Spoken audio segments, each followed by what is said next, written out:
There's a story you've been told your whole life. Be helpful, be kind, be the person everyone can rely on. And you followed that. You became the one who shows up, the one who fixes problems, the one people call when they need something done. You didn't hesitate. You didn't complain. You just did what needed to be done. And for a while, it felt right. People appreciated you. They thanked you. You felt needed. You felt valuable. But over time, something started to change. The thank yous became less frequent, the requests became more frequent, and the respect quietly started to disappear. People stopped asking and started expecting. They stopped appreciating and started assuming. And the strange part, the more you gave, the less valued you felt. If that sounds familiar, this video will explain exactly why it happens, and more importantly, how to fix it. Now think about this. Imagine two people. The first one says yes to everything. Always available, always helping, always there. The second one also helps, but not all the time. They choose when to say yes. They set limits. They protect their time. Who do you think people respect more?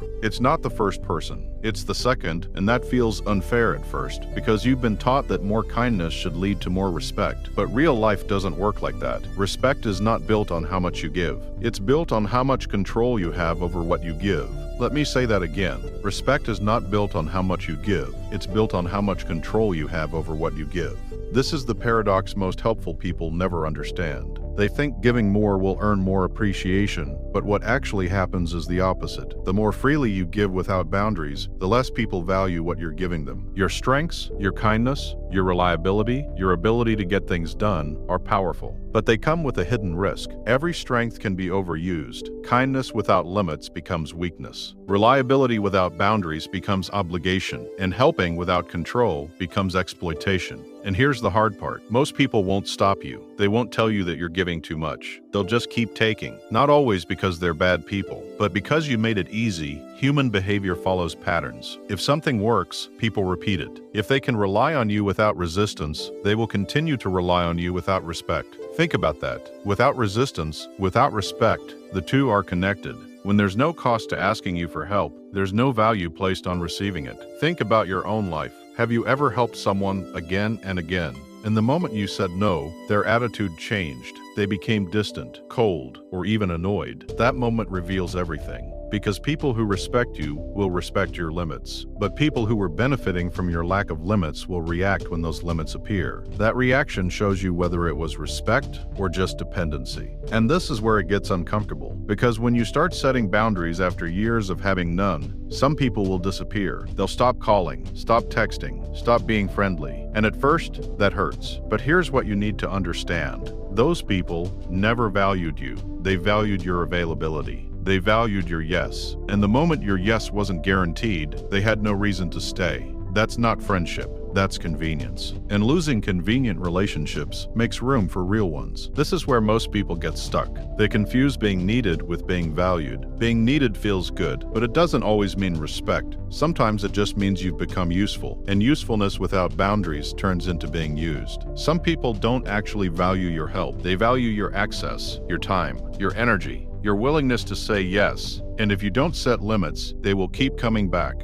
again and again until you feel completely drained. Here's the brutal truth. If someone only reaches out when they need something, you're not a friend. You're a resource, and resources get used up. The difference between being valued and being used is simple. Valued people are appreciated even when they say no. Used people are only appreciated when they say yes. So what's the solution? It's not to stop helping completely, and it's not to become cold or selfish. The real shift is this. Stop helping automatically. Start helping intentionally. It begins with a pause. The next time someone asks for your help, don't answer immediately. Give yourself a moment and ask, do I actually want to do this? Or am I saying yes because it's easier than saying no? Most people don't say yes out of desire. They say yes out of pressure. They don't want to disappoint. They don't want to look bad. So they agree even when it costs them. And those small costs add up. Every unnecessary yes is a hidden no. A no to your time, a no to your focus, a no to your own priorities. Over time, this leads to exhaustion, frustration, and even resentment, not because helping people is wrong, but because helping without control drains you. When you start setting boundaries, things will feel uncomfortable at first. People might question it, push back, act surprised, because they're used to the old version of you, the always available version, the automatic yes version. But if you stay consistent, something shifts. People adjust. They start respecting your time more. They stop making unnecessary requests, and they begin to value your help again. Because now, it's not guaranteed.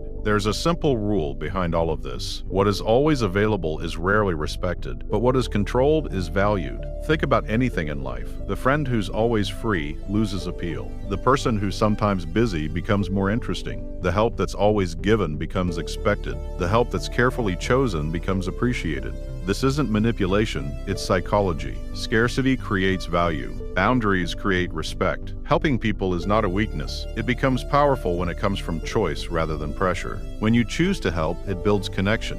When you feel forced to help, it builds resentment. That difference is everything. Real generosity comes from abundance, not depletion. When you give because you want to, because you have the energy and desire to help, it feels good. It strengthens relationships. It creates genuine gratitude. But when you give because you feel obligated, because you're afraid of what will happen if you don't, because you need approval, that's not generosity, that's self-sacrifice. And self-sacrifice, without boundaries, leads to self-destruction. Another important shift is this: separate kindness from approval seeking. If you help because you want to, that's real kindness. If you help because you need people to like you, that's approval seeking. And approval seeking always leads to being used. The more you depend on being liked, the more control you give away. People can sense desperation. They can feel when your yes comes from fear of rejection rather than genuine desire to help. And whether consciously or unconsciously, some will take advantage of that. This isn't about becoming selfish. It's about becoming aware. Aware of where your energy goes, aware of who truly values you, aware of when to give and when to step back. Here's something most people never realize. Boundaries are a filter. When you set clear limits on your time, energy, and availability, you filter out the people who only wanted you for what you could give them. The people who disappear when you start saying no. They were never really there for you. They were there for what you provided. And yes, that hurts, but it's also freeing.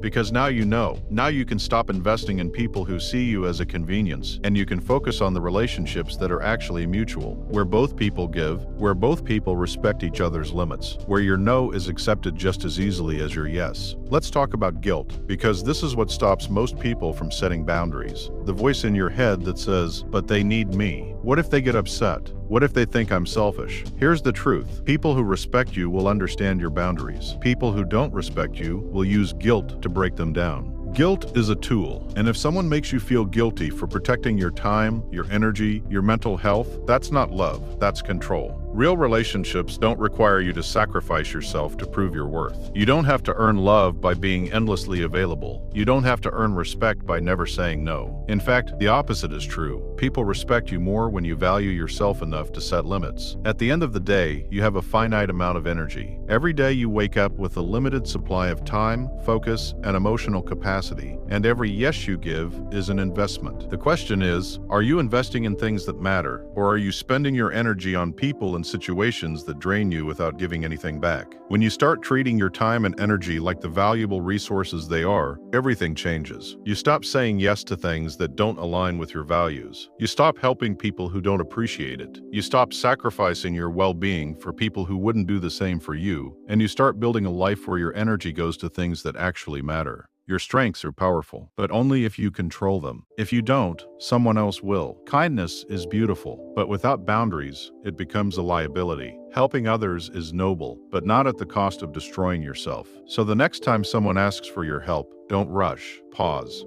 Think and choose. Your time is not unlimited. Your energy is not infinite. Your willingness to help is a gift. And the moment you start treating it like one, other people will too. Because respect isn't about how much you give, it's about how much you value what you're giving. Now ask yourself honestly, are you helping people because you truly want to, or because you feel like you have to? Because that answer will change everything. Once you see it clearly, you won't go back to the old version of yourself again. The version that said yes to everything. The version that confused being needed with being valued. The version that gave and gave until there was nothing left. You'll become someone who helps intentionally, who gives from abundance, not depletion, who sets boundaries without guilt, who knows that saying no to the wrong things means saying yes to the right ones. And when you make that shift, people will notice. Some will respect you more, some will distance themselves. And that's okay, because the people who stay, those are the ones who were always worth your time.